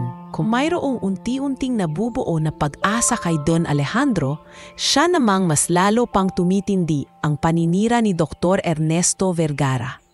Isang hapon, habang abala si Isabela sa pagbabantay at pag-aayos ng mga chart, ipinatawag siya ng board ng ospital. Nagtaka siya, ngunit agad din siyang nagtungo sa conference room. Pagpasok niya, naroon si Dr. Ernesto kasama ang ilang senior doctors. Nakaupo ito na parang isang hukom, seryoso at malamig ang titig. Dracruz, panimula ni Ernesto, dumami ang reklamo tungkol sa iyo nitong mga nakaraang linggo. Sinasabi ng ilang kasamahan natin na lumalagpas ka na sa iyong limitasyon bilang isang batang residente. Pinipilit mong ipaglaban ang isang pasyente na matagal nang tumatanggi sa gamutan. At higit sa lahat, ginagamit mo raw ang emosyon sa halip na tamang profesionalismo. Hindi nagulat si Isabela, ngunit ramdam niyang bumigat ang kanyang dibdib. Dr. Vergara, lahat ng ginagawa ko ay para sa pasyente. Kung gagamitin ko ang emosyon, iyon ay dahil tao ako at tao rin ang mga pasyente natin. Hindi sila mga numero sa chart. Napailing si Ernesto at may halong pang-uuyam ang kanyang ngiti. Alam mo ba kung gaano kaseryoso ang ginagawa mo? Kapag nagpumilit ka pa, maaaring maisalang ang reputasyon ng ospital, isang maling galaw mo at hindi lang pangalan mo ang sisira, kundi pati ang pangalan naming lahat. Sumabat si Dr. Santos. Ernesto, tama na. Hindi pwedeng isakripisyo ang pasyente dahil lang sa takot sa reputasyon. Si Isabela lang ang nagpakita ng malasakit na wala sa atin. Nang marinig iyon, lalong nagdilim ang mukha ni Ernesto. Kung ganyan ang pananaw ninyo, ibig sabihin, pinapayagan nyo ang batang ito na lampasan ang otoridad natin. Hindi ako papayag na siya ang magdesisyon sa kasong kasing delikado nito. Nagpatuloy ang pagpupulong hanggang sa ipinahayag ni Ernesto ang kanyang plano. Alisin si Isabela sa kaso ni Don Alejandro at ipasa ito sa ibang doktor na ayon sa kanya. Mas may sapat na karanasan at mas kayang igalang ang desisyon ng pasyente. Paglabas ni Isabela mula sa silid, naramdaman niyang nanginginig ang kanyang mga kamay. Ngunit hindi siya pinanghinaan ng loob. Nang gabing iyon, muli siyang bumalik sa silid ni Don Alejandro. Nakaupo ang matanda, nakatingin sa kanya. Bakit parang may mabigat na nangyari? Tanong nito. Huminga ng malalim si Isabela bago sumagot. Sir, gusto nilang alisin ako sa pangangalaga ninyo dahil daw masyado akong emosyonal at mapilit. Napakunot ang noo ng matanda. At anong gagawin mo ngayon? Lalaban ako. Matatag na sagot ni Isabela. Dahil naniniwala akong hindi pa tapos ang laban ninyo. Kung aalis ako, para na rin akong sumuko at iyon ang hindi ko kayang gawin. Napatingin si Don Alejandro sa kanya at sa unang pagkakataon, may bakas ng pag-aalala sa kanyang mga mata. Bata, baka masira ang karera mo dahil lang sa isang matandang tulad ko. Huwag mo nang ipilit. Ngumiti si Isabela, bagamat puno ng lungkot ang kanyang tinig. Sir, kahit masira pa ang karera ko, hindi ko pagsisisihan dahil alam kong ginawa ko ang tama. Samantala, hindi tumigil si Ernesto sa kanyang paninira. Kinabukasan, ikinalat niya sa buong ospital na nagiging pabigat si Isabela at na hindi sumusunod sa protokol. Maraming batang doktor at nurse ang natakot na kumampi sa kanya. Ngunit sa kabila nito, may ilan pa ring lihim na humanga at sumuporta.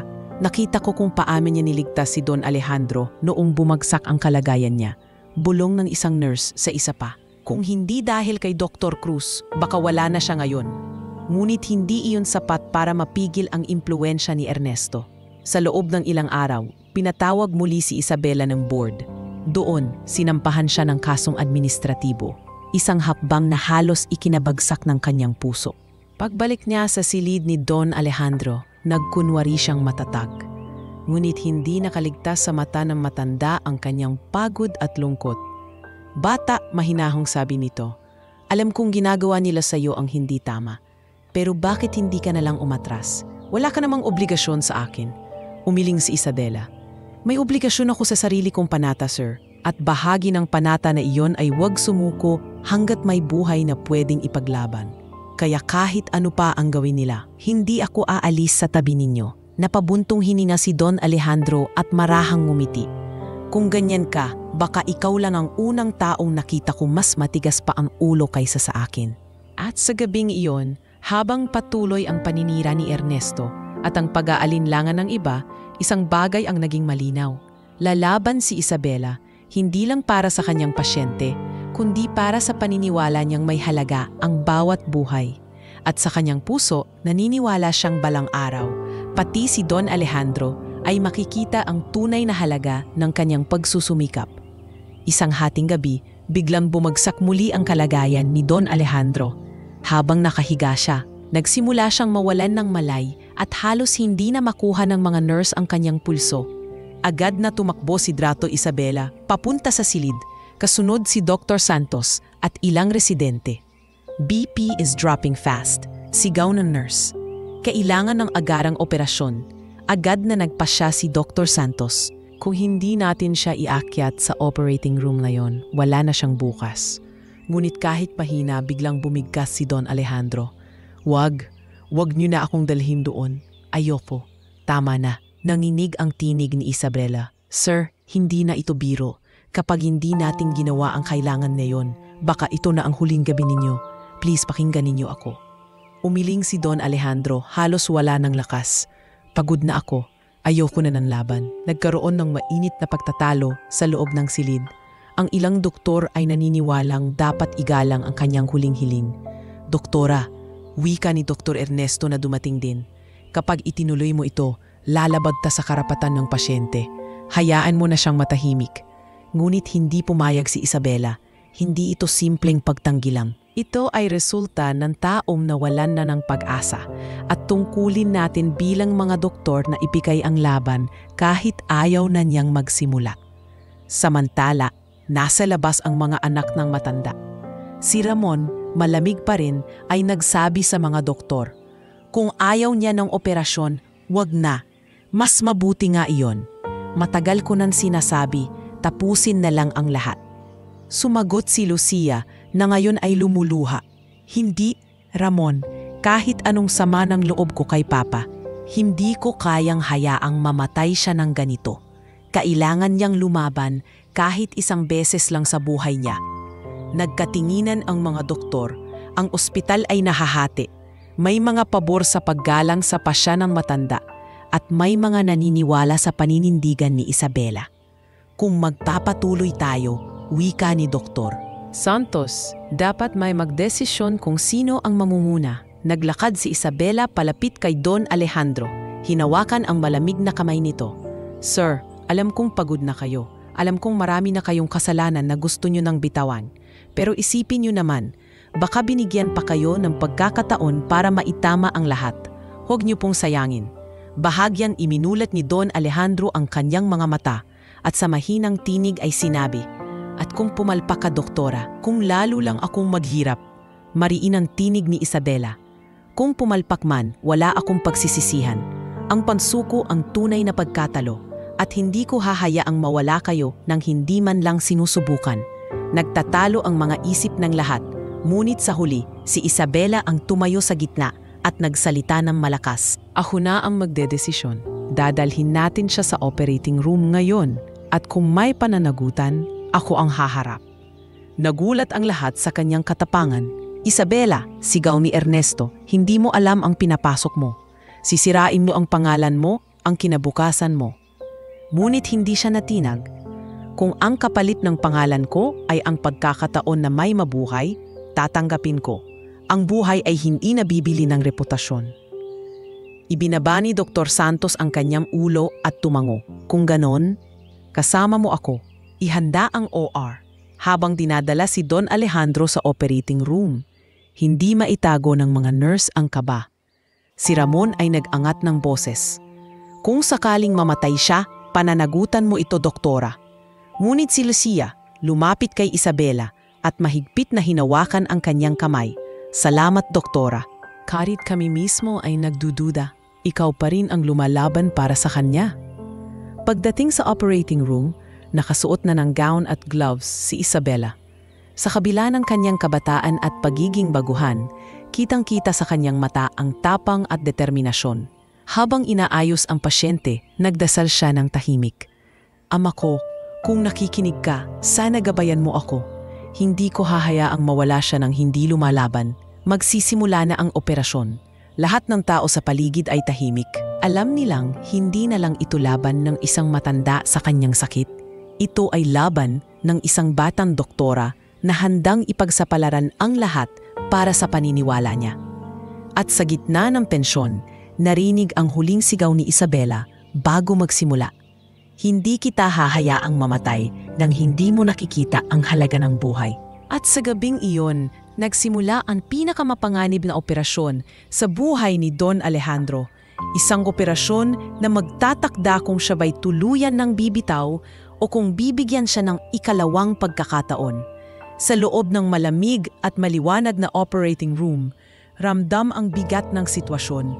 Nakatutok ang lahat ng mata kay Doc Isabela na kahit baguhan ay siya ngayong piniling manguna.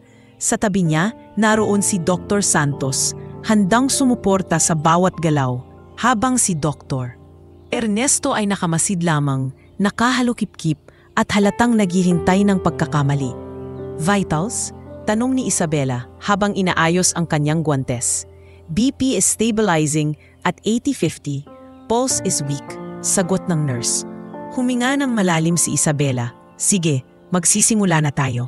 Tahimik ang lahat habang binubuksan nila ang unang bahagi ng operasyon. Dahan-dahan at maingat ang bawat kilos. Ngunit ramdam ang tensyon na nakabibin sa ere.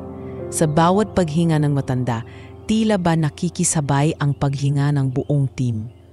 Doktora, bulong ni Dr. Santos, sigurado ka ba rito? Baka hindi kayanin ng pasyente. Hindi siya tumigil. Kung hihinto tayo ngayon, mas sigurado akong hindi niya kakayanin. Mas pipiliin kong may ginawa tayo kaysa wala. Alipas ang ilang minuto, nagsimula na ang pinakadelikadong bahagi ng operasyon. Pawis na pawis si Isabela, ngunit hindi siya bumibitiw. Sa bawat detalyeng kanyang nakikita, naaalala niya ang lahat ng pinag-aralan at ang mga payo ng kanyang mga propesor. Ngunit higit sa lahat, naaalala niya ang pangakong binitiwan sa kanyang sarili na hindi siya susuko kahit anong mangyari. Sa isang iglap, nag-iba ang tono ng monitor. Heart rate dropping, sigaw ng nurse. Nataranta ang ilan, ngunit si Isabela ay mabilis na kumilos. Defibrillator, ngayon na. Hawak ang paddle, mariin niyang sinabi. Clear! At isang kuryente ang dumaloy sa dibdib ng matanda. Ilang segundo ang lumipas na tila napakatagal, bago muling bumalik ang tibok ng puso. Pulse is back! Sigaw ng nurse. Huminga ng maluwag ang buong team, ngunit alam nilang hindi pa tapos ang laban. Tuloy-tuloy lang tayo, wika ni Isabela. Huwag tayong mawawala sa focus. Sa bawat galaw, ramdam niya ang bigat ng responsibilidad. Ngunit naroroon din ang kakaibang lakas. Para bang hindi na siya gumagalaw para lamang sa sarili, kundi para sa lahat ng taong naniniwala at umaasa sa kanya. Lalo na para kay Don Alejandro na kahit ilang ulit na nagsabing ayaw na, alam niyang may bahagi pa ring naghahangad ng isang pagkakataon. Lumipas ang ilang oras at sa wakas natapos ang operasyon. Suturing complete. Vitals are stabilizing, sabi ng anesthesiologist. Napaluhod si Isabela, halos maiyak sa sobrang pagod at ginhawa. Natapos din, bulong niya. Napatitig sa kanya si Dr. Ernesto, hindi makapaniwala. Hindi ko inaasahan, pero nagawa mo. Mumiti si Dr. Santos at inapik ang balikat ni Isabela. Magaling, isa itong malaking hakbang hindi lang para sa pasyente, kundi para sa iyo ring bilang doktor. Ilang oras matapos ang operasyon, dahan-dahang nagising si Don Alejandro. Mahina ngunit malinaw ang kanyang tinig. "Bata, buhay pa ako?" Lumapit si Isabela, may ngiti at luha sa kanyang mga mata. "Oo sir, buhay pa kayo at hindi ko hahayaang mawala iyon." Napatingin ang matanda sa kisame, saka marahang tumango. "Hindi ko akalain na may taong lalaban para sa akin ng ganito. Ni ang mga anak ko, hindi ko naramdaman ang ganitong klase ng malasakit." Narinig yun ni Lucia na nasa tabi ng silid at napaluha siya. "Papa, patawarin mo kami. Natakot lang kami, galit pa rin kami noon. Pero totoo, hindi ko kayang mawala ka." Hindi sumagot si Don Alejandro, ngunit bakas sa kanyang mga mata ang pagkabasa ng pader na matagal niyang itinayo. Samantala, sa labas ng silid, naroon si Ramon, hindi makatingin sa kanyang ama. Tahimik niyang bumulong. "Hindi ko alam kung kaya kong humarap sa kanya. Hindi ko alam kung kaya ko pang bumawi." Ngunit si Isabela, nilapitan siya. "May oras pa, Mr. Ramon. Ang operasyon ay simula lang. Ang totoong laban ay ang pagbabalik ng tiwala niyo sa isa't isa." Natahimik si Ramon, hindi makasagot. Ngunit sa kanyang mga mata, may bakas ng pan-aalinlangan na tila nagsisimulang mabasag. Sa sumunod na mga araw, unti-unting bumuti ang kalagayan ni Don Alejandro. Hindi siya agad nakabangon, ngunit ramdam niyang may bagong lakas na dumadaloy sa kanyang katawan. Sa bawat umaga, kapag dumadalaw si Isabela, palagi niyang tinatanong, "Bakit hindi ka sumuko?"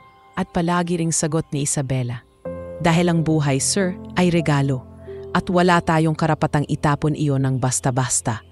At sa bawat sagot na iyon, unti-unting natututo si Don Alejandro na muling pahalagahan ang kanyang hininga. Isang bagay na matagal na niyang kinalimutan. Sa wakas, nagkaroon ng isang malaking pagpupulong sa ospital. Ang buong board, pati na rin ang pamilya ni Don Alejandro ay naroon. Tumayo si Dr. Santos at nagsalita. Kung hindi dahil kay Dro Isabela, baka wala na ngayon si Don Alejandro. Kaya't sa kabila ng kanyang kabataan, napatunayan niyang may kakayahan siyang maging higit pa sa isang doktor, isang tunay na tagapagligtas ng buhay.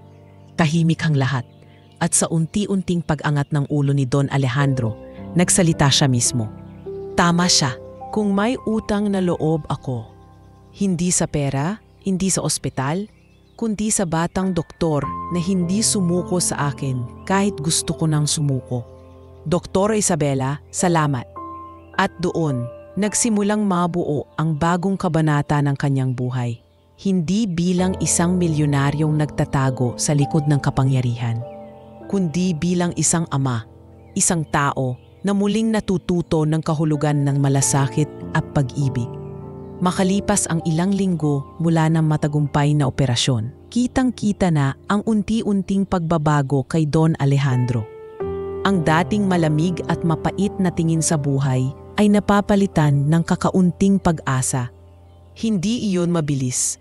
Sa bawat araw ay tila may laban pa rin siyang pinagdadaanan. Laban sa sarili, laban sa nakaraan, laban sa takot na muling mabigo. Ngunit higit sa lahat, nagsimula siyang makaramdam ng bagay na matagal na niyang kinalimutan. Pagnanais na mabuhay. Isang umaga, dumalaw si Dra Isabela sa kanyang silid at nadatnan niya itong nakatingin sa bintana, pinagmamasdan ang mga puno sa labas. "Magandang umaga, sir," bati niya. "Kamusta ang pakiramdam ninyo?" Ngumiti ng bahagya si Don Alejandro. "Mas magaan. Hindi ko akalaing aabot pa ako sa araw na ito. Alam mo bata, noong araw na sinabi kong ayoko na, pakiramdam ko, tapos na ang lahat. Pero heto ako ngayon, humihinga pa rin." Umupo si Isabela sa tabi niya. "Dahil pinili ninyong lumaban, kahit paano. Kahit sinasabi ninyong ayaw na, sa loob-loob ninyo may bahagi pa ring humahawak sa buhay." Tahimik na tumango ang matanda. "At siguro, ikaw ang dahilan kung bakit." "Ang totoo, hindi ko alam kung paano ako makakabawi sa lahat ng kasalanan ko noon. Pero siguro, maaari ko pang subukan." Sa puntong iyon dumating si Lucia, dalang ilang prutas at sabay ngiti sa kanyang ama. "Papa, may dala akong paborito mong mansanas. Sabi ng doktor, makakabuti sa iyo ang prutas kaysa puro karne." Tinanggap ni Don Alejandro ang mansanas at tumingin sa anak. Salamat anak. At pasensya na.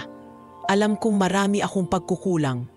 Hindi napigilan ni Lucia ang luha. Papa, hindi ko naman hinihintay ang perpektong ama. Ang gusto ko lang noon ay maramdaman na mahalaga kami.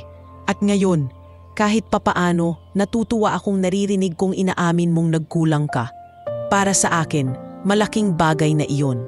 Samantala, si Ramon ay nanatiling malayo. Kahit dumadalaw siya, hindi niya magawang makipag-usap ng maayos sa anyang ama.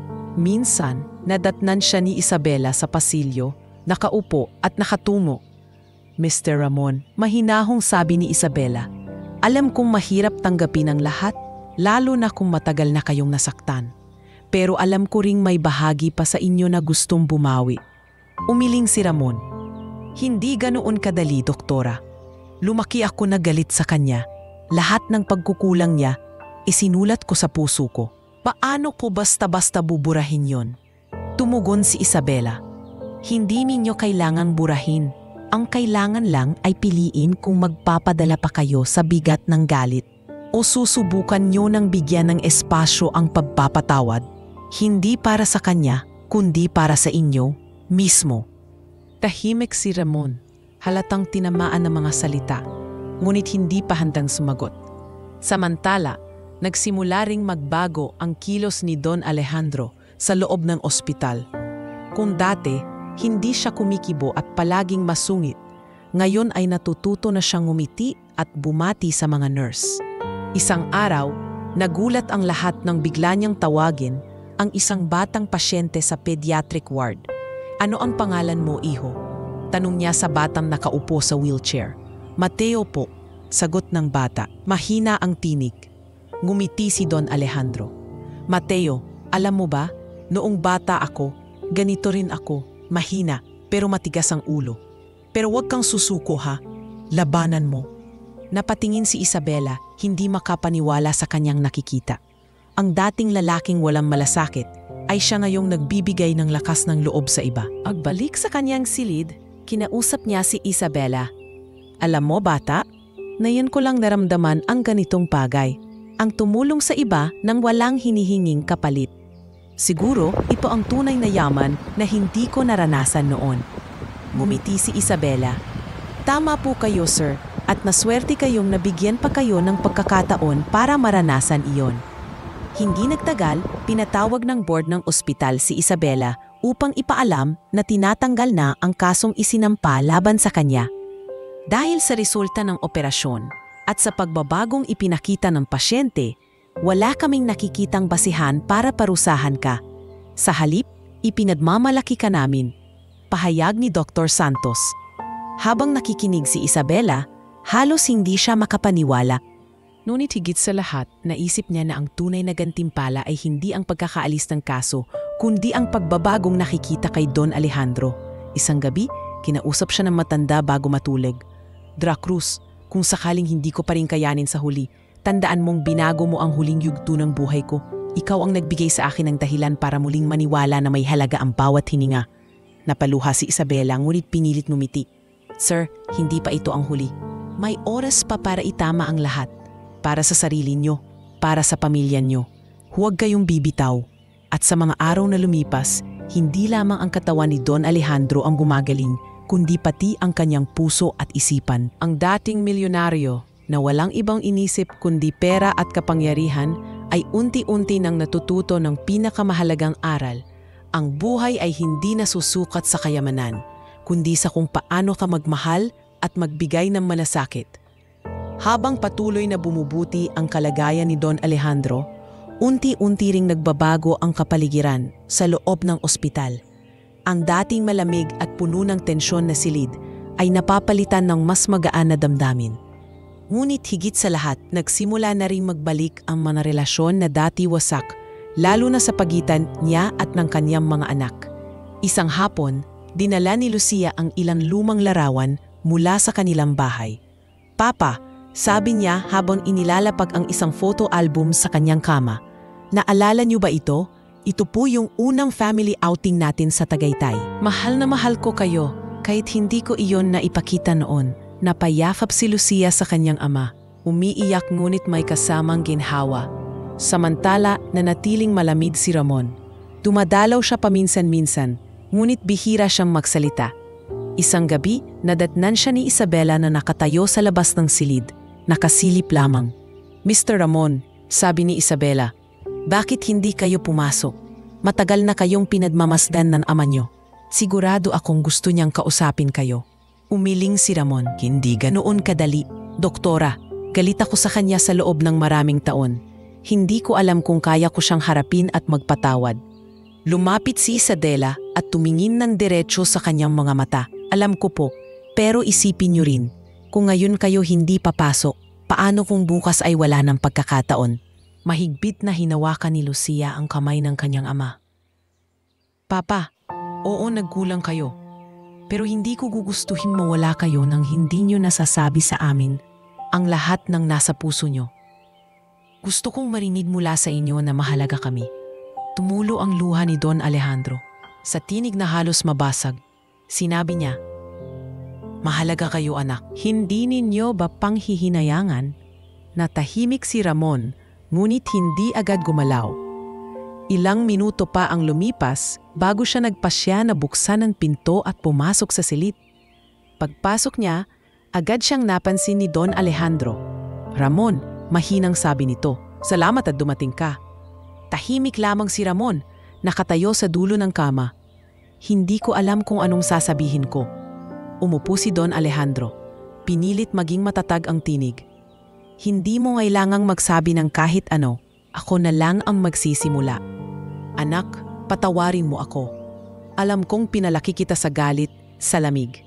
Ginawa kitang sundalo ng negosyo imbes na anak. At ngayon, hindi ko alam kung may lugar pa ako sa puso mo."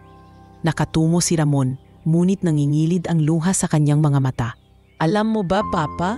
Bata pa lang ako, pinangarap ko na isang araw, yayakapin mo ako at sasabihin mong proud ka sa akin. Pero hindi ko iyon narinig kahit minsan." Naglabas ng hikbi si Don Alejandro. "Proud ako sa iyo, Ramon. Proud ako sa lahat ng hirap na tiniis mo. Proud ako kahit hindi ko iyon nasabi. At sana, kahit huli na, tanggapin mo ang yakap ng isang ama." Sa wakas, bumigay si Ramon. Lumapit siyang niyakap ang kanyang ama ng mahigpit. Isang yakap na matagal nang ipinagkait sa kanila ng panahon. Umiiyak silang dalawa at sa gilid ng silid. Nakatingin si Lucia at si Isabela, parehong napaluha sa tagpong iyon. Sa mga araw na sumunod, nagsimulang bumuo ng bagong ugnayan ang pamilya. Madalas na dalawin ni na Lucia at Ramon ang kanilang ama, at kahit may mga pagkakataong nagkakailangan, nagsisikap silang magbukas ng damdamin. "Papa," sabi ni Lucia isang araw, "naisip ko baka gusto niyong bumalik sa bahay kapag lumakas na kayo. Doon tayo magsimula ulit bilang pamilya." Ngumiti si Don Alejandro. "Oo, gusto ko iyon, at pangako sa oras na iyon, wala ng cellphone o negosyo na hahadlang. Tanging kayo na lang." Napatitig siya kay Isabela. "At ikaw, Doktora, parang isa ka ng bahagi ng pamilya namin. Kung hindi dahil sa'yo, baka hindi na ako nabigyan ng pagkakataon na makita ulit ang mga anak ko ng ganito." Mahinang ngumiti si Isabela. "Sir, tungkulin ko lang po iyon. Pero masaya akong nakikita kong muling nagbabalik ang pamilya niyo." At sa gabing iyon, habang nakahiga si Don Alejandro, pakiramdam niya ay mas magaan ang kanyang dibdib kaysa sa kahit anong gamot na naibigay sa kanya. Hindi lamang siya nabigyan ng pangalawang buhay, nabigyan din siya ng pangalawang pagkakataon bilang isang ama, isang pagkakataong hindi niya muling sasayangin. Sa wakas, ang milyonaryong dating bulag sa halaga ng pamilya ay natututo ng makita ang tunay na yaman sa mundo, ang mga taong nagmamahal at handang patawarin siya. Gaano man kalaki ang kanyang pagkukulang noon, makalipas ang 3 buwan mula ng matagumpay na operasyon, sa wakas ay natalabas na si Don Alejandro mula sa ospital. Ang dating lalaking halos mawalan ng pag-asa ay ngayoy nakatayo na muli. Bagamat hindi kasing lakas ng dati, ngunit puno ng bagong direksyon ang kanyang buhay. Sa harap ng ospital naroon si Lucia at Ramon upang sunduin siya. Nakasandal si Don Alejandro sa wheelchair ngunit bakas ang ngiti sa kanyang mukha. Isang ngiting matagal nang hindi nakita ng kanyang mga anak. "Papa, handa na po ba kayo?" Tanong ni Lucia habang inayos ang kanyang bag. "Handa na akong magsimula ulit." Sagot ni Don Alejandro at tumingin sa kanyang dalawang anak. Hindi bilang isang milyonaryo, kundi bilang ama. Tahimik si Ramon ngunit may ngiti sa kanyang labi. "Kung talagang handa ka, Papa, huwag mong kalimutan ang mga pangako mo sa amin." Tumango ang matanda. "Hindi ko nasasayangin ang pagkakataong ito. Ang bawat araw na ibinigay sa akin ay utang na loob na hindi ko hahayaang masayang muli." Pag-uwi nila sa bahay, ramdam ang pagbabago. Ang dating mansyon na puno ng malamig na katahimikan ay unti-unti nang napupuno ng tawanan at usapan. Sa hapagkainan, nagtipon silang muli bilang isang pamilya. "Ngayon ko lang naramdaman na kompleto ulit ang mesa," bulong ni Lucia habang nakatingin sa kanilang tatlo. "Masarap palang kumain kasama ang pamilya." Biro ni Don Alejandro na minsang hindi maramdaman ang ganitong kasimple at tunay na kaligayahan. Ngunit hindi natatapos doon ang kanyang pagbabago. Minsan, kinausap ni si Isabela na muling dumalaw upang kumustahin siya. "Dra Cruz, iniisip ko, gusto kong magsimula ng isang foundation. Isa itong ospital para sa mga batang walang kakayahang magpagamot. Gusto kong ituloy ang buhay ko sa paraang may saysay." Nagulat si Isabela ngunit natuwa. "Napakagandang ideya po niyan, sir. At sigurado akong maraming tao ang matutulungan ninyo." "Maliit lang iyon kumpara sa mga pagkukulang ko noon," sagot ng matanda. "Pero ito ang paraan ko para bumawi. Kung binigyan pa ako ng pagkakataon, gagamitin ko ito para sa kabutihan." At hindi lamang iyon, unti-unti ring binago ni Don Alejandro ang kanyang relasyon sa kanyang mga anak. Isang gabi, habang naglalakad sila sa hardin, kinausap niya si Ramon. "Anak, alam kong mahirap burahin ang lahat ng sakit na nadama mo. Pero nais kong malaman mo, proud ako sa lahat ng naging ikaw. Kahit noong galit ka sa akin, proud pa rin ako." Natahimik si Ramon, ngunit sa wakas ay sumagot. "Alam mo, Papa, matagal kong pinangarap marinig iyan. At ngayon, kahit mahirap, susubukan kong bumuo muli ng tiwala para sa pamilya natin." Samantala, si Lucia ay palaging ngalapit sa kanyang ama. Isang araw, dinala niya ito sa simbahan. "Papa, dito ako palaging nagdarasal para sa inyo. At tingnan nyo, dininig tayo." Napaluhod si Don Alejandro at nagdasal ng mataimtim. "Salamat, Diyos ko, sa pagbibigay sa akin ng pangalawang pagkakataon. Hindi ko ito sasayangin." Hindi rin nakalimutan ni Don Alejandro ang batang doktora na naging dahilan ng lahat ng pagbabagong ito. Bago siya tuluyang bumalik sa normal na buhay, ipinatawag niya si Isabela at ang kanyang pamilya sa isang simpleng hapunan sa mansyon. "Dra Cruz," panimula niya, "kung hindi dahil sa inyo, baka hindi ko na naranasan ang lahat ng ito. Kung hindi dahil sa inyong tapang at malasakit, baka hindi ko na nakilala muli ang sarili ko. Kaya mula ngayon, itinuturing ko na kayong bahagi ng aming pamilya." Napaluha si Isabela at numiti. "Sir, hindi nyo kailangan magpasalamat. Ginawa ko lang ang tungkulin ko. Pero natutuwa akong makita ang pagbabagong ito sa inyo." "Hindi lang iyon," dagdag ni Don Alejandro. "Natutunan kong ang yaman ay walang halaga kung wala kang pusong marunong magmahal. At iyon ang itinuro mo sa akin." Mula noon, nagsimula ang bagong yugto ng buhay ni Don Alejandro. Hindi na siya kilala bilang isang malupit at sakim na negosyante, kundi bilang isang taong nagbago, isang amang natutong magmahal, at isang taong nagbalik loob sa tunay na kahulugan ng buhay. Isang araw habang nakaupo siya sa kanyang hardin, pinagmamasdan niya ang kanyang mga anak na masayang nag-uusap. Lumapit si Lucia at Ramon at sabay na nagsabi, "Salamat, Papa, dahil pinili mong lumaban." Mumiti ang matanda, puno ng pasasalamat. "Hindi ako ang lumaban, si Dray. Isabela ang lumaban para sa akin. Pero dahil sa kanya, natutunan kong may dahilan pa para ipagpatuloy ang laban." At doon, tuluyang nagsimula ang bagong kwento ng isang milyonaryo na minsang tumanggi sa gamutan, ngunit nabuhay muli hindi lamang sa pisikal na katawan, kundi higit sa lahat sa kanyang puso at espiritu. Ang kanyang kwento ay patunay na kahit gaano kalalim ang sugat ng nakaraan, may pag-asa pa ring maghilom, basta't may taong handang maniwala at lumaban para sa iyo.